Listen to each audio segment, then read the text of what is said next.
আমাকে চেনেন? আমি ভারতের প্রথম তথা প্রথম বাঙালি মহিলা হিসাবে ইংলিশ চ্যানেল পার করি। আমার জন্ম 24 সেপ্টেম্বর 1940 সালে কলকাতায়। ছোটবেলা থেকেই আমার সাঁতারের প্রতি বিশেষ আকর্ষণ ছিল।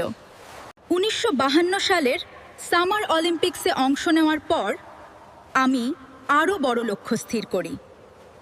অবশেষে 29 সেপ্টেম্বর 1959 সালে প্রায় 16 ঘন্টা সাঁতরে ইংলিশ চ্যানেল অতিক্রম করে ইতিহাস সৃষ্টি করি। এই অসাধারণ কৃতিত্বের জন্য ভারত সরকার 1960 সালে আমাকে পদ্মশ্রী পুরস্কার দেয়। আমি যখন এতটা পারলাম, তোমরাও পারবে। দেখো বন্ধুরা, ভারত সরকার আমার নামে একটি 3 টাকা মূল্যের ডাকটিকিটা প্রকাশ করেছে। অবশেষে আমি ভারতবাসীকে গর্বিত করেছি। নমস্কার, ভালো থাকবেন। আর এইরকম নতুন নতুন কেবল প্রথমের উপর তথ্য জানার জন্য আমাদের চ্যানেল ফার্স্ট অ্যান্ড ফার্স্ট ইনফোকে লাইক ও সাবস্ক্রাইব করুন। সঙ্গে থাকুন।